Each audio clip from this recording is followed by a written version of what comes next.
Puan Wong Suci. Terima kasih Datuk Yang di-Pertua. Soalan saya nombor 6. Terima kasih. Silakan. Bismillahirrahmanirrahim. Assalamualaikum warahmatullahi wabarakatuh dan salam sejahtera.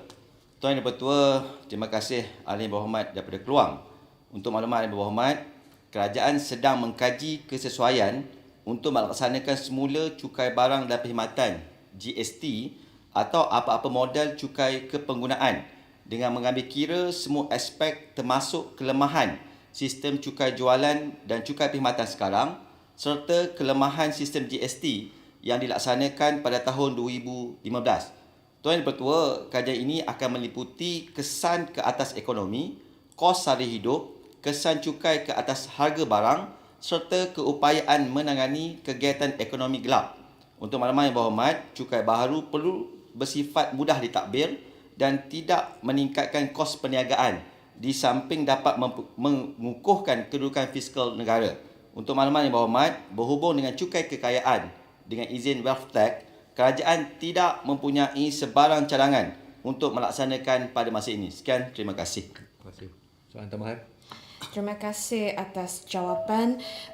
Soalan tambahan saya, dalam satu memo dikeluarkan oleh Maybank Investment Bank Research bertarikh pada 23 hari bulan November, selepas satu dialog dengan Menteri Kewangan, Maybank IB Research kata bahawa Menteri telah mengumumkan dalam dialog tu kata bahawa MOF telah menubuhkan satu jawatan kuasa khusus yang untuk mengkaji berbagai langkah supaya meningkatkan pendapatan kerajaan termasuk pelaksanaan semula GST. Dan Menteri sendiri pula mendedarkan dalam satu wawancara dengan Institut Strategik dan Integriti Terengganu satu hari kemudian, dia kata bahawa cukai baharu akan dilaksanakan apabila ekonomi pulih.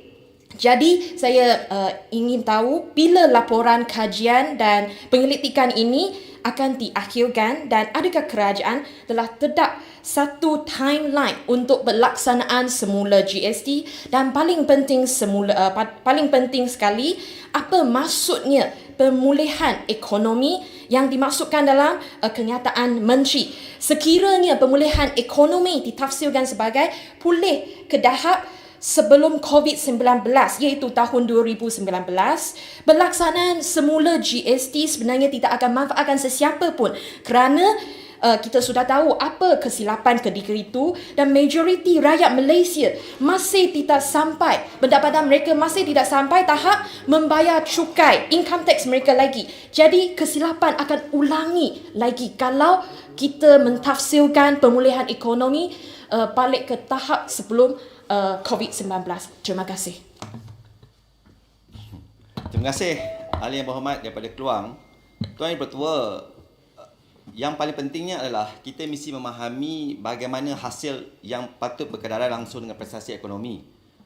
Ahli Yang Berhormat, kita akui pertumbuhan KDNK kita betul menguncup 17.1% ketika suku tahun kedua.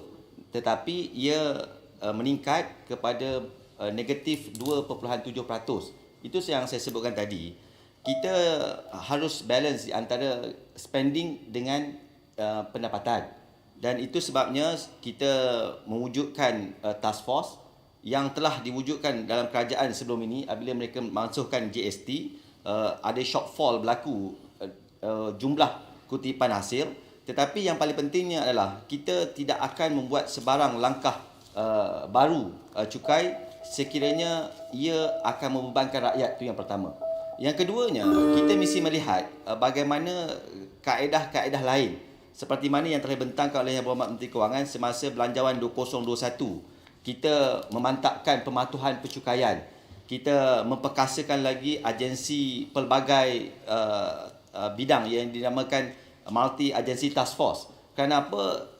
Kalau kita mewujudkan cukai yang baru, ia hanya meningkatkan hasil tetapi membebankan rakyat, ia tidak akan memberi kesan. Dan pemulihan ini kita amat positif dan optimis bahawa peningkatan 5.5% ke 6.5% KDNK akan berlaku pada tahun 2021 berdasarkan asas-asas indikator-indikator yang kita ada pada hari ini menunjukkan prestasi yang amat-amat baik dan kita berada dalam landasan yang betul. Kenapa? Kerana kita telah menggunakan 305 bilion suntikan package melalui 4 package. Dan kalau kita lihat seperti mana yang saya sebut di awal tadi, menguncup 17.1% dan berlaku penambahbaikan kepada negatif 2.7%. Ini semua adalah impak daripada pelaksanaan package stimulus yang kita sedang lakukan. Dan saya yakin Yang Berhormat juga bersetuju dengan saya, kita mesti bersama-sama dalam memastikan pemulihan ekonomi ini akan berasaskan melalui lulusnya Belanjawan 2021 sehingga peringkat jawatankuasa. Kerana inilah step yang kelima sebelum kita melancarkan rancangan Malaysia yang ke-12 pada bulan 1 tahun 2021 melengkapkan strategi NAR yang telah diumumkan oleh Yang Amat Berhormat Perdana Menteri. Terima kasih, Ahli Yang Berhormat. Terima kasih Timbalan Menteri.